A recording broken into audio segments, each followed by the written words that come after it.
There's this old proverb that says if you want to go fast, go alone. If you want to go far, go together. That's the thread that twines our Exceptional Minds with RoboKind podcast. We want to connect you with the voices, the people, the movements, the work that's happening to promote, inspire, and achieve inclusive and celebratory moments for all. I'm Brian Baggs, CEO of RoboKind. Welcome to our episode. Okay, Maggie, thank you again for doing this for us. We're really, really excited about the story that you want to share today. I am personally invested in this story because I have known you for a minute. I was your teacher when you were in seventh grade. My favorite seventh grade teacher, my favorite teacher of all time. Yay. I remember when you were in my seventh grade class, one of the things that I loved about you the most is that you were so genuine, and middle school is such a funky time in a kid's life. And, you know, kids are trying to figure out like who they are and how they fit into the world. And you were always like, this is me and this is how it's going to be. And I have like, and you've always stuck to that. And even today, I always kind of like think back about your story arc and how you have always stayed true to that. And I've always loved it. So just kind of to kick us off a little bit, because I know you and love you dearly. Just kind of tell us who you are and kind of give me an idea of like big family picture wise, and then we'll kind of dial into what we're talking about today. All right. So I was a single mom for 7 years. I have a 16-year-old daughter and a 14-year-old son before he had our little caboose Shutterbug. I actually met my husband in middle school, probably in one of your classes. And we had a little break when we were in our 20s, and then we had another child. Anyways, we got back together, had Chet. So now I am married. So it is me, my husband, Emma, Hayes, and Chet. So 16, 14, and 4. And we are just a little blended family of happiness. Now, do you still have 50-11 wiener dogs? Like, because at one time you had So we had 13 at one time because we bred weenie dogs for a long time. But actually, whenever we had Chet and we got his diagnosis, we decided that needed to be set to the side on the back burner because he needed our full attention and our support, and we just need to put all of our love and focus into him and our other 2 kids. So we did actually rehome some of them. Okay. We have 5 now, but we do not breed anymore. But it is far more peaceful now. Yes. It was fun having 13, but having 5 is a lot more doable. Except for your new big baby. You have the big baby that Bruce. Bruce. We actually found him a new home. Oh yeah. Okay. Sweet. Too big for me. No, he was the love of our lives for a little bit. So I appreciate that. So I think I just want to kind of go ahead and kind of pivot into the reason that we asked you to join is because I talk about you frequently and have probably since I've worked here, just because I'm close to you and I understand your journey with autism, specifically through Chet. And so I love that's like the highlight of my day. Anytime that something comes across my Facebook or my Instagram where Chet is involved, I always get to stop and just kind of marinate in that goodness. So this is Chet, who we lovingly call Chetterbug. And would you kind of tell me a little bit about Chet and what makes Chet Chet? All right. So Chet is our caboose. Like I said before, we do have a 16, a 14, and then a 4-year-old. Now, he was not an baby. He was definitely planned. We wanted a caboose. I was young when I had my first 2, and we wanted to have that little baby that's going to complete our little family. And when we had Chet, I had a very rough pregnancy, and I almost had him at 25 weeks. I had to get pumped full of all kinds of medication to keep him in utero. And we made it till 32 weeks, and when I had him, but even though he was in the NICU for 5 weeks, and even though he had all these struggles from birth, he has always been the absolute happiest child you will probably ever meet on the planet. And I don't say that in a biased way. I don't say that in I just love my kid way. I mean, the second he opens his eyes in the morning and you say, "Hey, Chatterbug," it's immediate ear-to-ear smile. Like, he is so happy to wake up for the day and start the day, and he just loves life in a way that I haven't seen before. And So I I can, think that's just what makes him so unique and so him. Like he doesn't cry. He doesn't. Nothing bothers him. He can make it through anything, and he just, as long as he has our love and our attention, he is good to go. and I can speak to that. We had lunch the other day, and you brought him so I could snuggle with him a little bit, which I appreciated. And he was just so happy. But then the funny thing to me is when Chet is in proximity to strangers, people gravitate towards that happy energy. So, like Chet's just living his best Chet life, and he's hanging out with us. And I just loved watching other people in the restaurant just kind of turn and just smile and look and just be happy with him. We have some additional pictures of Chet, and I think this video that kind of sums up like an example of Chet of just kind of in a nutshell. Gramps. Why do you want to go see? Gramps. You want to go see Gramps, huh? He's not here right now. Gramps. I can FaceTime him.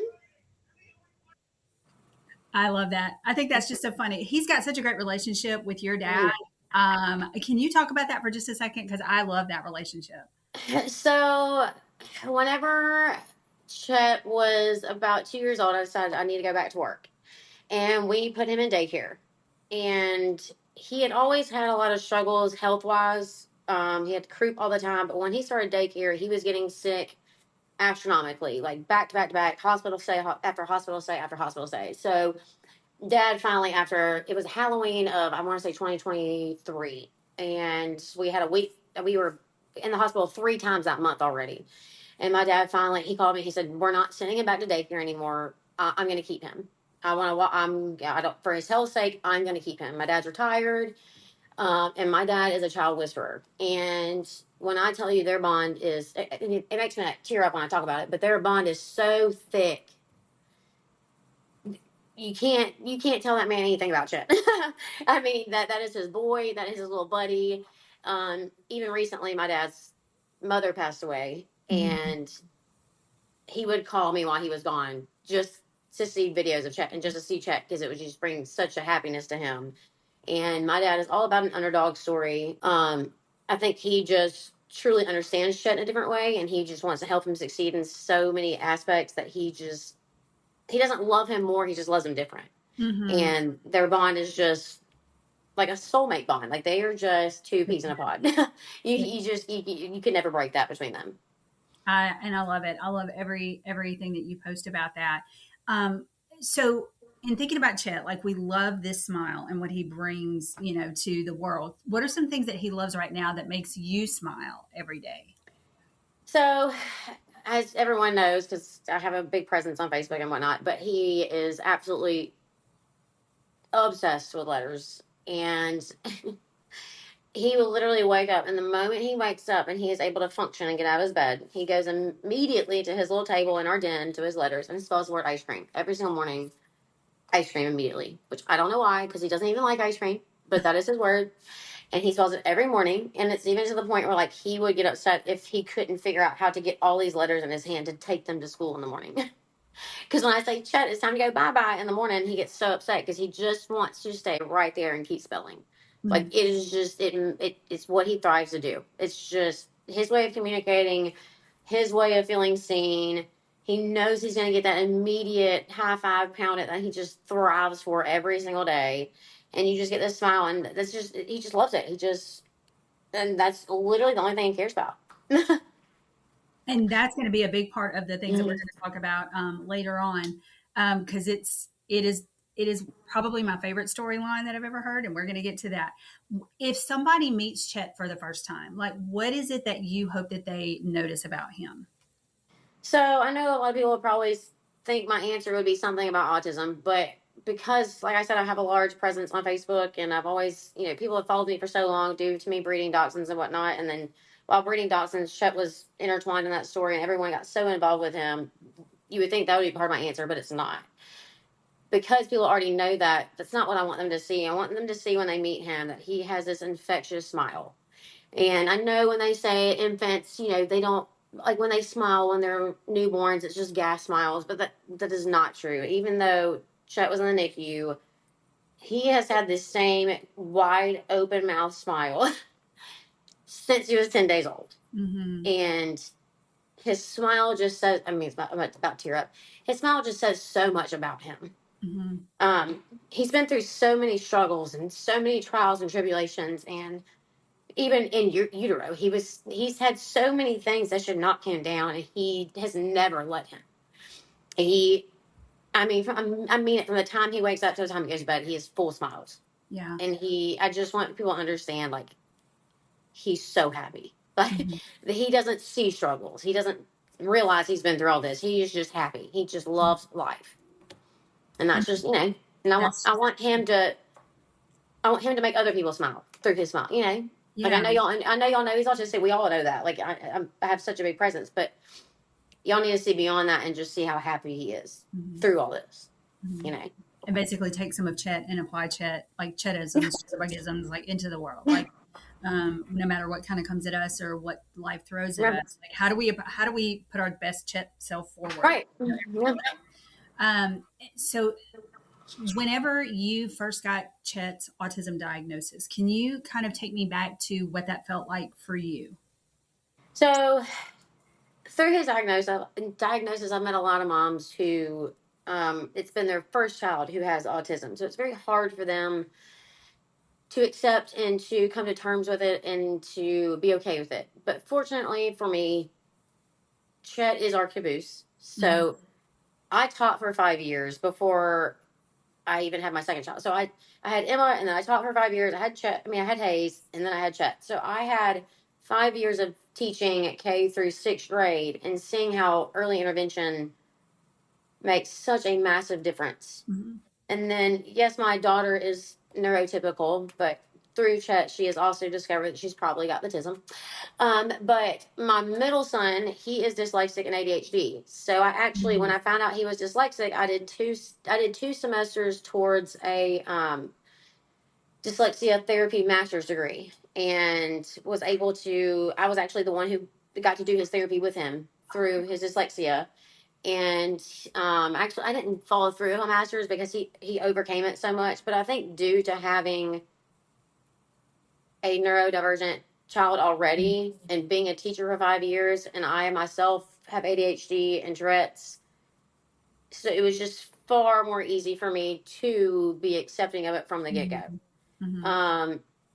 Now, I didn't even realize anything was really wrong until I went in for his 15-month checkup and had to mark no for every answer. And that's when I was like,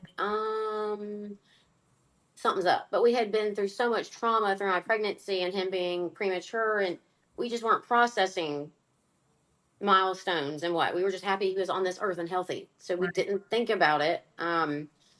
So whenever he started feeling that screener, that's when I was like, oh. And she walked in and she's like, it's a red flag for autism. I said, that's fine. I said, whatever you got to do, just get me signed up for early intervention.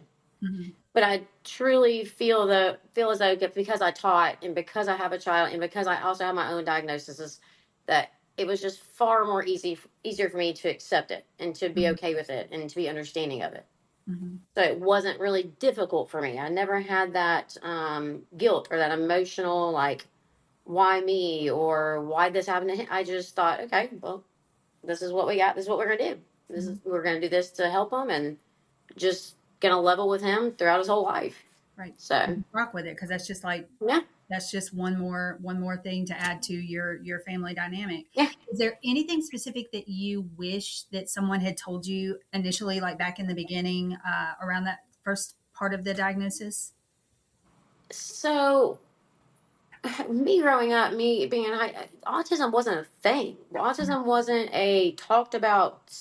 You were special needs when I was growing up. Like, there was no definite, like, this is what it was, either ADHD or special needs, but I just didn't know. I didn't mind the diagnosis. I just didn't know what it meant. Mm-hmm. I had no knowledge of it. I had no idea. When I did these screeners for Emma and Hayes, oh my, this is just a screener. We got to fill it out, give it to him, whatever. It wasn't until Chet when I filled this out and I had to really think through these questions, and I was like, oh, okay, this isn't normal. But I just wish there would have been I wasn't even given like a pamphlet. Like, I mean, there Mhm. was no knowledge given to me. It was, hey, your screener had red flags. We're gonna get him tested. We're gonna throw him into speech therapy. And I was like, wait, well, what? It's fine, but like, what does this entail? What does this mean? Mhm. So my mind had to race, and yes, I knew he was behind in speech, and I just thought, will he ever speak? Well, no one ever really explained to me what his journey might look like. It was just, oh, it's a spectrum. We have no idea. So it was just really hard to take this diagnosis and not know anything about it.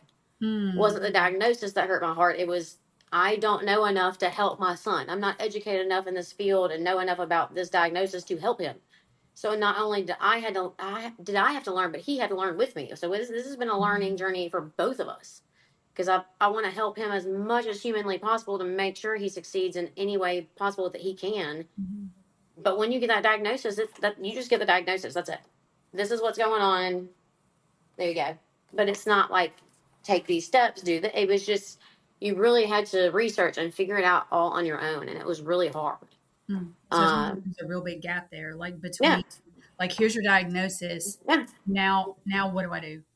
yeah. I mean, even the doctor didn't explain what that meant. It was just you have a red flag. We got to get him tested. But I'm like, Mhm. what is autism? I have no idea. Yeah. So it wasn't that I cared about the diagnosis, it was that I didn't know I didn't understand the diagnosis. I didn't know anything Mhm. about it. So it was just hard, and not many people did. It's just now becoming such a thing Mhm. that people are understanding and talking about. Mhm. And it's just hard. It just needs to be talked about more. Yeah, I It just agree, and needs to be educated more. I think when people like you share your story on the platform that you have, I think that helps. I think that helps bring people to get more assistance in kind of understanding like what autism is, because they see it through the eyes of Chet, but also understanding that it looks different. It's a different flavor in everybody. Yeah. Like it doesn't look Yep. the same in anybody. When did you kind of figure out that Chet had like a love for letters and words? Like when did that kind of come up? So we didn't really think about it, but Chet really never cooed as a baby. He never really made sounds as a baby. He never was vocal. He, like I said, we were always just so focused on his health. We didn't think about the milestones and how he wasn't doing certain things. But now looking back, and I'm like, this child never even really made sounds. But when you turn on that TV and those credits came on, silence, and it was just Yeah. engaged. Like it was odd because we didn't have the diagnosis yet, so we didn't understand it. But he could have cared less about a movie, but the second it started scrolling with words, he just Mm. like just chimed in, and we're like, this is odd, this is weird. And then when it got to the point that we got him an iPad when he was about a year and a half, 2 years old, he'd get to a movie and he would immediately scroll to the end of a movie. He wouldn't Wow. even watch. He would just go to the end of the credits and just watch them on loop over, and he would rewind it over and over, not the movie, just the credits over and over. Wow. But then we realized if we put the subtitles on while the movie's on, he'll watch the movie because he has words. But if the subtitles aren't on, he just goes straight to credits every time. And he has done that since he was 2 years old. And we didn't think anything of it because we didn't know what was what. We didn't process it. We just thought, oh, that's odd. Hmm. You know, and now we're like, oh, he's probably been reading since he was 2 years old, and we had no idea. That's so cool. And so, Yeah. like, what did it feel like to watch him create words before he even had like sound loud? So when he got diagnosed, the main thing I'd always hear is, you know, autistic kids have a superpower. And I couldn't think about that because all I could think was, well, my child can't talk. My child is nonverbal. He's behind on all his milestones. We don't know what's what. And he got diagnosed level 3, which is, you know, the highest level. So I was like, and in my mind, before his diagnosis, he was going to be level 1. I mean, Mm-hmm. what do you mean he was level 3? So when we found out he was level 3, I didn't shut down, but I was just like, okay, I got to readjust my thinking and try to understand what this path is going to look like and how I need to help him. But due to him being nonverbal, we focused on that so much we didn't process the fact that he would quote unquote have a superpower, or that Mm-hmm. he would ever be what he is now, spelling these words. But then, you know, like on March 11th, we got a video from his speech therapist, and it was him following direction and using his AAC device for the first time. And we were just floored. We're like, oh my gosh, he's following one step directions. He's understanding what we're saying. And then fast forward not even a month and a half, and this child can spell literally every or any word you ask him to spell. And in my mind, I'm like, Okay, I guess these people were right. I guess there is like a superpower, and his little Mhm. superpower is just he can literally spell anything. And we've been told over and over he probably has hyperplexia. And when I look it up and Google it, one of the only bulletin point I don't agree with is that they don't understand the vocabulary behind the word. Mhm. But Chet literally spelled Yeah. goldfish on the floor and poured his goldfish on top of it. Yeah. And then, like, he spelled Nemo and went and turned on Nemo on the TV. And then one night I said, "Can you spell mommy?" Well, he thought I said Moana. So he spelled Moana and they went and turned Moana on. So I truly believe he even understands every word he's spelling. Like, I mean, as soon as I'm like, "Chet, let's spell this word," as soon as he knows he's got the word right, he's like in a high five, he's like, "Found it," and then he just smile. I mean, he lives for it. He couldn't care about anything else.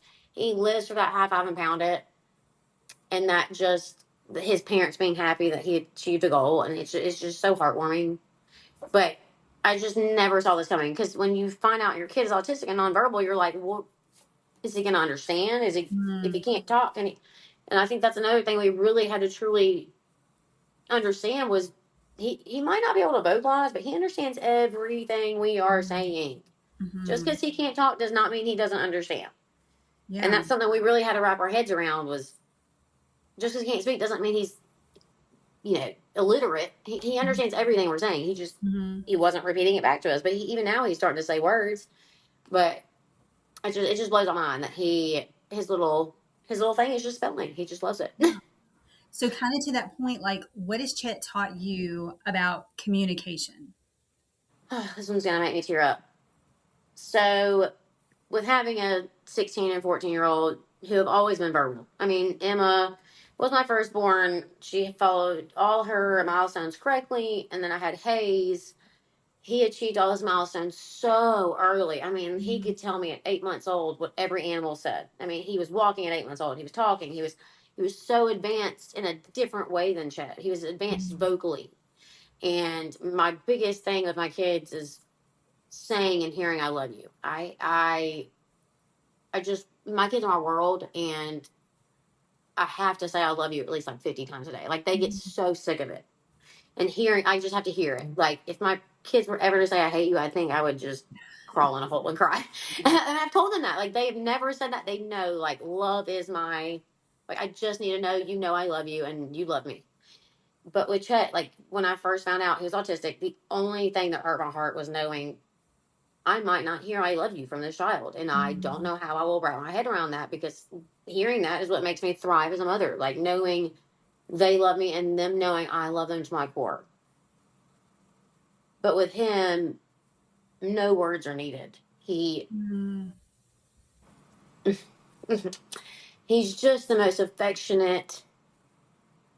He just wants to please you in a goal oriented way.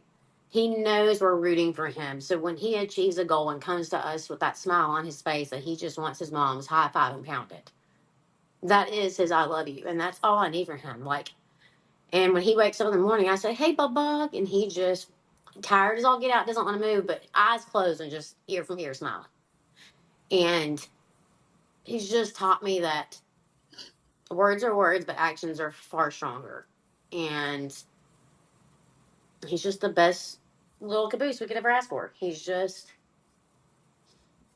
got every best trait of autism you could have. And I hate to say that, and other parents like feel like they don't have that, but we just don't see anything as a negative. Mhm. Like, yes, he's nonverbal, but God's using him and his nonverbal to show me a different way to love. Mhm. And I don't I don't look at any part of his existence as a mistake or an uh-oh or what's wrong with my kid. No. Like Mhm. he is his own little superpower. He is Chet. Like he makes so many people happy. He brings so much joy to so many people's day. Like at school, his teachers just love him, and and he doesn't have to communicate with words, because he just has so many loving actions, Mhm. and he's just the perfect little thing. Well, Ugh. I had a question that I now I think you may go in a different direction with my question, but I was going to ask you about small wins and what small wins mean to you when it comes to Chet.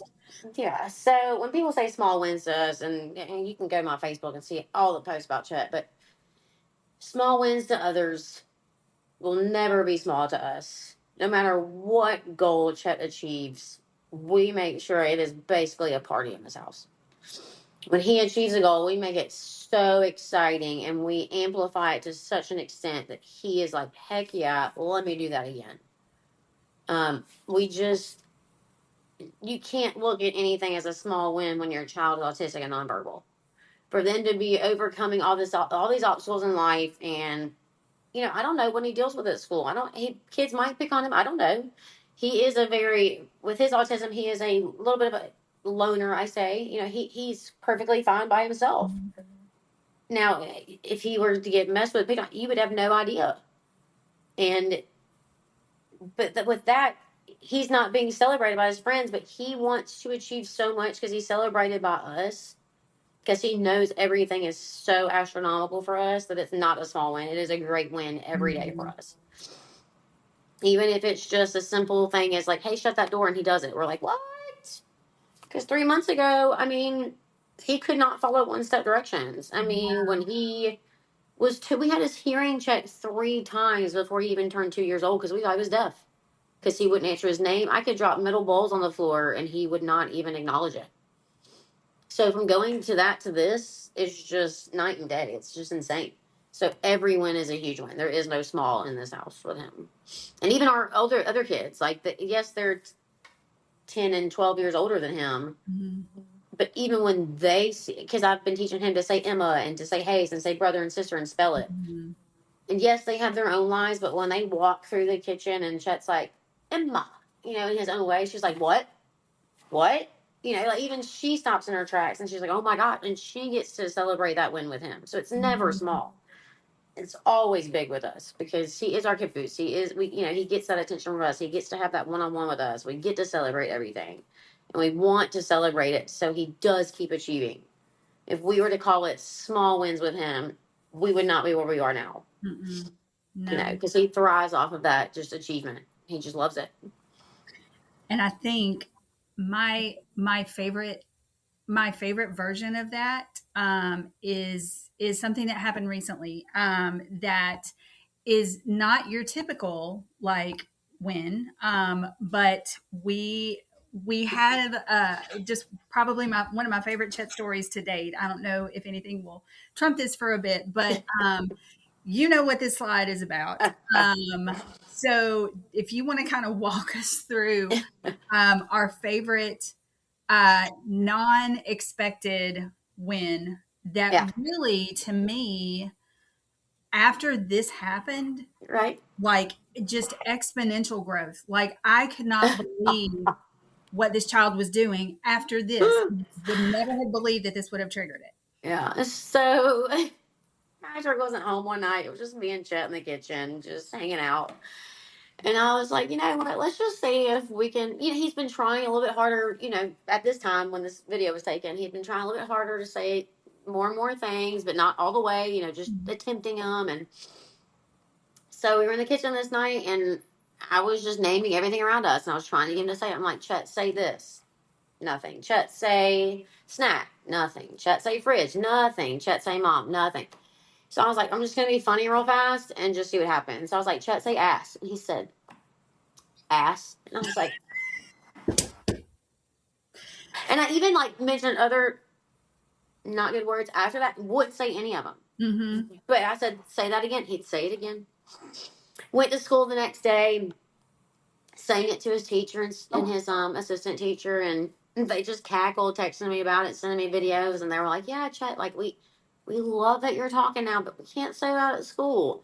But since he said that word, he can say anything now. If we can, so he still leads us to whatever he needs and wants. So whenever he needs a snack or anything from the pantry, he leads me to it. But as soon as he tells me what he wants and I pull up, he doesn't say yes or no. He does sometimes, but right now it's like if he doesn't want it, he pushes it away. Mm-hmm. If he does want it, he tries to walk off. So now when he wants something, I say, "You want this?" And I'll say yes. He'll say yes. And I'll say whatever it is. So say Pringles, and I say Pringles, and he'll say, he says things in syllables. Mm-hmm. So it's like Pringle. So Mm-hmm. like we understand it because we know what we've told him to try and say. But we'll say that, and then I'll have him spell it vocally. He can say every letter of the alphabet now. So I'll say P, he'll say P. We'll spell the whole word together, and then we'll go into the den, and he'll use his little tiny letters. My dad got them from Hobby Lobby, and we'll go spell the word. So he'll spell it vocally. He'll say it vocally. Then we'll go spell it with letters, and he'll say it again, and then I give him the food. Mm-hmm. But literally, that happened right after that video. Like he said that word, and he saw my excitement. And he's like, "This is what happens when I say a word." Yeah. Heck yeah. So And then it was just game over. Like it was like, okay, sure. And he started with 3-letter words. And what we've noticed with Chet is every word he spells has a context to it. mm-hmm. So he was spelling ice for a long time. And my dad would take him to the MECIC, and he kept wanting to bring the letters ICE home. And he brought him home, went to my freezer, opened it, set him on top of the ice, came to me, pulled me to the ice, and pointed to it and said, "Ice, ice." Mm-hmm. So, and then he was done with those letters. So he went and took him back to the MECIC. And then the next word was kids. And he has mastered about 50 different apps on his iPad, his personal iPad. But one of the games he plays is called Lucas and Friends. And as soon as you open it, it says kids up top. So that's where that came from. And then he started spelling Lucas the other day. And I sent it to his teacher. I said, "Who's Lucas?" And she said, "I have no idea. We don't have a Lucas." And I was like, okay. So then I watched him the next day, and I was like, we got to figure out where Lucas is coming from. And that's when he pulled up the app, and it's this little tiger. And he's been playing this game for about 2 years. Mm-hmm. And he'd pull it up, and then he'd spell it to show me. Like he was trying to show me, "Mom, this is Lucas." Wow. And then he started spelling friends because it's called Lucas and Friends. Mm-hmm. And then, like you can see, like shoes, like he understands the definition of things. Like he will literally spell. And at first, he was spelling things on his own that we weren't even like the pink, the drum, the play. We never Yeah. told him to spell any of those things. He was spelling those completely on his own from what he had seen from apps. Mm-hmm. But knowing he could do that, we started playing off of that, and that's when we started realizing like he can spell anything we ask him to spell. And he's like you see with shoes, he's understanding what he's spelling. Mm-hmm. And he did that in class the other day. His teacher sent me a time lapse video, and she had blocked off a section for Chet to sit in alone because she said the other kids just throw the letters everywhere. Like they don't care to try and spell words. And she saw that Chet was really trying to just sit in his little area and just keep spelling. And so she took a little time lapse, and you can just see him when he spells something. He puts it next to what he is spelling, and it's just really intriguing. It's awesome. I love all of that. I love all of that. It's so great. I guess one of my wonders is when you think about Chet's future, like what excites you the most when you think about his future? So when we first got his diagnosis, like I said, I really wasn't sure what his life would entail. Which it didn't bother me. If he has to live with me for the rest of his life, fine. Like we will love him. That's great. I don't mind that. But knowing he has just out of nowhere just excelled in a way that we just had no clue was coming, it's so significant and so extravagant that people are messaging me on Facebook and sending me text messages directly like, "Have you put him on medicine? Please tell me what is sparking this just random, just like a light bulb went off." And I'm like, "No, we have not done med. Like this is just his autism. This is just how he's progressing. That something just clicked in his head one day, and he is running with it." And I just can't wait to see. Like we didn't expect this 2 months ago. So just 2 months ago, we did not see this coming. So I can't imagine 6 months, a year, 2 years. I just can't wait to see what his story does for other kids with autism and parents trying to navigate kids with autism. And I know he's one of like the astronomical stories, but I even had a mom message me who has a son. He's a year younger than Chet, but his story is identical to Chet's. Mm-hmm. And she's on the discouraged side. And I said, "Look," I said, "I'm going to let you know." I said, "His story is almost identical to Chet's." I said, "Give it a year. I said, he is going to wake up one day and just surprise you in a way that you just are not expecting to come. I said, we didn't know this was going to happen, Chet. We didn't do anything astronomical. Yes, we put him in early intervention. Yes, we work with him at night. Yes, we help him. But like, it wasn't like we did anything to cause it. He just had his aha moment. And I can't wait for other parents to see that, because she got so much hope from that. She said, it just gives me so much hope knowing that a year from now we could be where you are. And I'm like, yes, you absolutely could. Mm-hmm. Do not get discouraged from where you're at right now. Please look at his story and see this is what could also happen for you. Like, I just hope he provides hope for people and understanding, and that just because your child has a diagnosis, your life isn't coming to an end. It's a whole new world you get to explore with that child. Mm-hmm. It's a whole new way of learning with that child. Like, yes, I have my life with Emma because she's neurotypical. I have my life with Hayes because he's neurodivergent. And then I have my life with Chet. They're all three different. They all get three different moms that cater to them and their own needs. And I just wish more parents would look at it as like a more of a blessing than a curse, you know. And I know that's a lot harder said than done, but I think as a whole with autism, everyone just needs more patience and understanding. Mm-hmm. Yeah, I agree. One of the things that we try to make sure that we kind of like put out into the world is like autism acceptance. And so I guess one of my wonders is, for you, what does autism acceptance look like day to day? So I remember the first time me, you, and Chelsea talked, and you said Autism Acceptance Month, and I said, and well, I didn't say it, but I saw it in my head. I was like, I've never heard that. Mm-hmm. I've always heard autism awareness, and when you brought that to my attention between acceptance and awareness, I really had to ponder on it for a long time, because in my head, you should accept my child, no matter what. I mean, no person is the same. It's a spectrum for a reason. Just because you're a neurotypical doesn't mean you shouldn't accept my neurodivergent child. Like, you get to know them. Like, acceptance just didn't, I couldn't fathom that, because he should be accepted. Mm-hmm. And in my mind, I've always accepted it. But not everyone understands autism. Not everyone's heard about autism. Not everyone is aware of it. So in my mind, it's autism awareness, because I want you to already accept him. I'm not gonna, if you can't accept him, I'm not dealing with you. So like, I will full force, like, no. Mm-mm.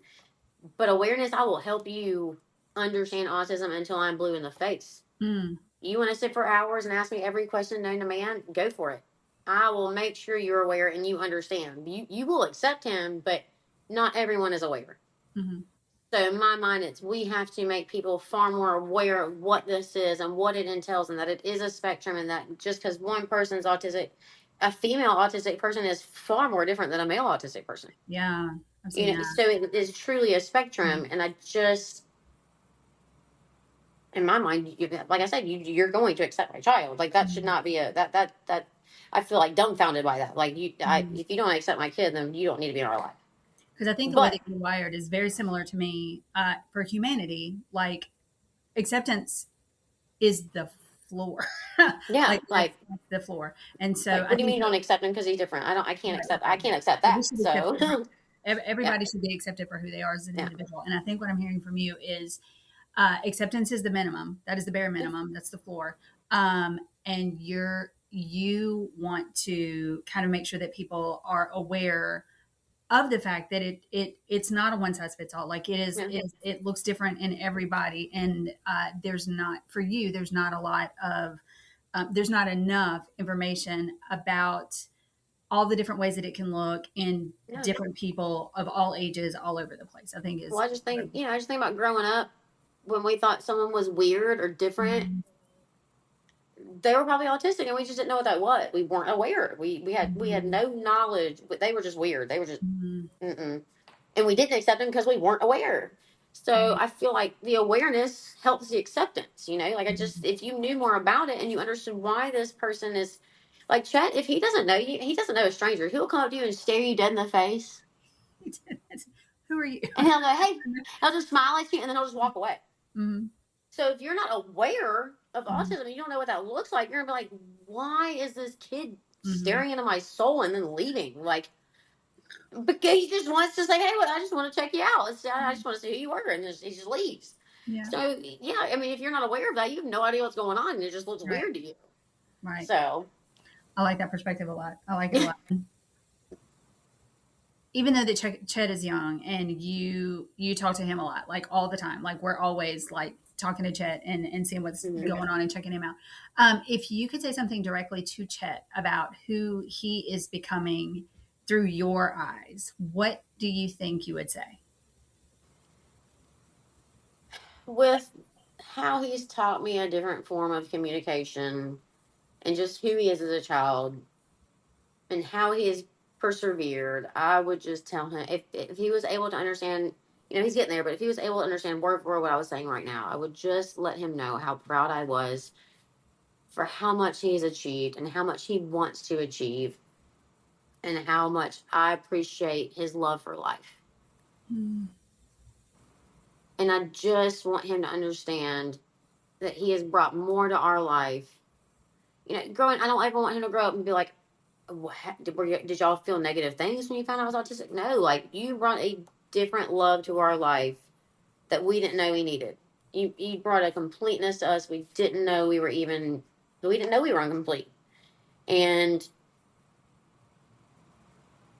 I just want him to know, even if society tries to bring him down, he is more than what the world tries to make him to be. I want him to know how strong he is and how much he perseveres and that he is just the absolute best caboose that could have completed our little family.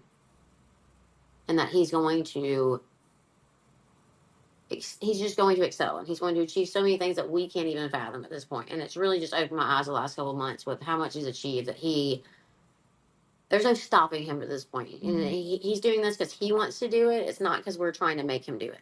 Mm-hmm. He sees the love and care and knowledge we're trying to pour into him, and he just wants to keep excelling. And I just want him to know how proud we are of him, and not just because he's different, it doesn't make a difference to us. Mm-hmm. You know, we're all different. Like if we were all the same, what kind of boring place would that be? right? But so is there anything that you wanted to say or anything that you wanted to talk about related to anything? It doesn't even have to be anything specific that we haven't touched on already. I just to end everything, I just want to state, like, if there's a mom watching this, if there's a family, or even a dad, anyone who watches this and just thinks, like, I wish I had a perspective, I wish I could have that patience and level headedness, I just want them to know they can reach out to me. I want to be a person of hope.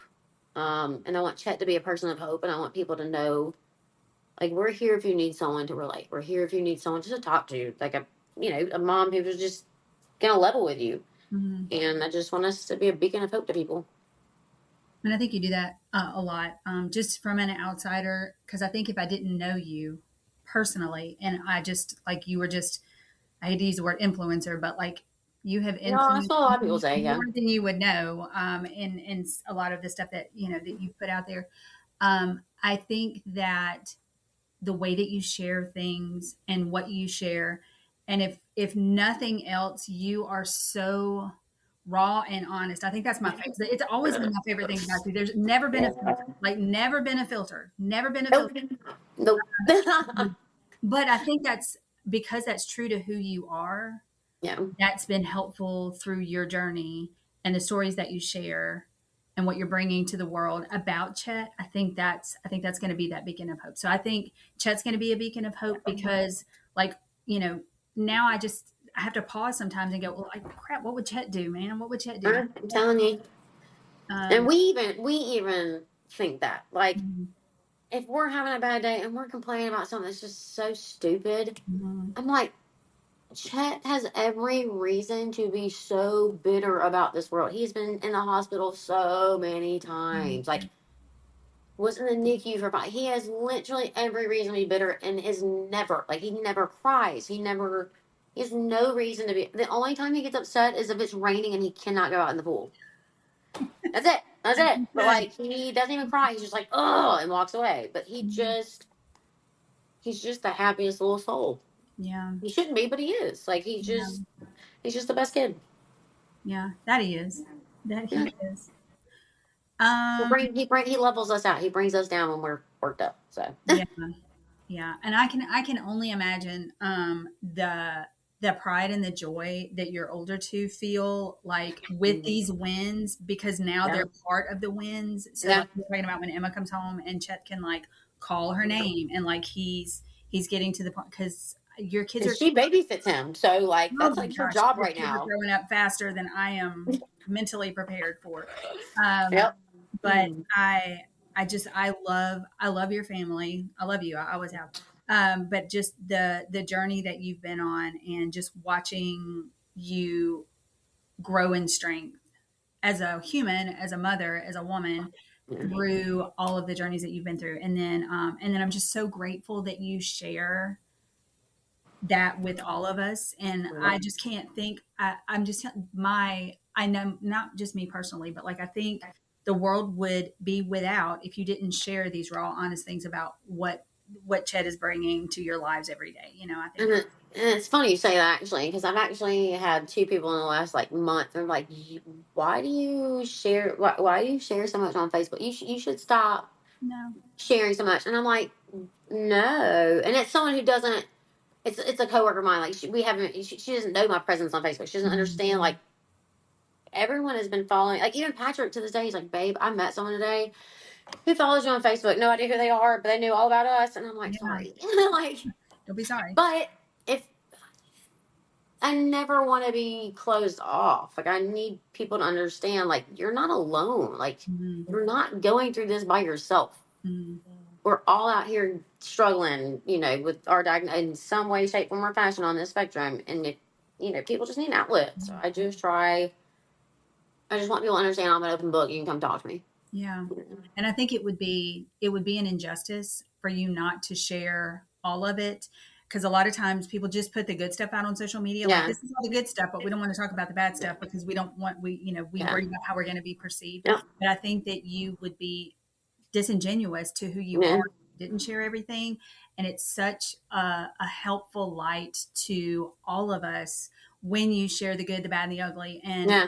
most of the time it is good, but Yeah. even when the good comes with the bad, like yes, Yeah. Chef spilled goldfish, and yes, to tell me he knew what that meant, he spilled goldfish all over that word in the kitchen floor. Now I got to clean it up, but even that, like I got to clean that up. That's like Yeah. messy and that's frustrating. Mhm. But it wasn't frustrating. It was Yeah. like I showed that to everybody. I sent that to my mom. I sent that to my kid. I sent that to everybody, Yeah. just And because. then he even spilled bubbles on time and like poured all the bubble stuff. And I was like, I don't know how I'm gonna mop this up and there not be stuff everywhere for weeks, but hey, it's okay. It's It is okay. what it is. It's okay. In fact, my husband comes home and he's like, "Babe, he's putting." I said, "We've done this 12 times today. Calm down. We're Yeah. good. Yeah. We'll clean it up." We've done this already. We've done this. I've been here. I don't know where Yeah, you've been, but I've been here. I've been yeah, here. we're good. Well, it's always a pleasure. It has been a pleasure since you were in my seventh grade class. And I am just so honored that I get to continue this life with you in my life. I can't express how grateful I am that we have graduated from like student to teacher to like now Right? being friends. And Crazy. your story is so powerful and so wonderful, and it's going to help so many people. And so I'm just really grateful that you were willing to come on today and share that with us. So thank you Yeah. again, and we can't wait to hear more Chatterbugisms from you. So. I'm sure they'll be all over Facebook. Oh, yes. Yes. We tell everybody to follow you on Facebook. So thank you again. I really, really appreciate it. Well, thank you. That wraps up this episode of Exceptional Minds with RoboKind. We hope you enjoyed today's conversation and found inspiration to bring back to your own learning community. If you haven't already, be sure to subscribe so you never miss an episode. We'd also love to connect with you on social media, so follow RoboKind for more resources and updates on inclusive education. Until next time, keep supporting and celebrating every learner, and remember, together we can empower exceptional minds.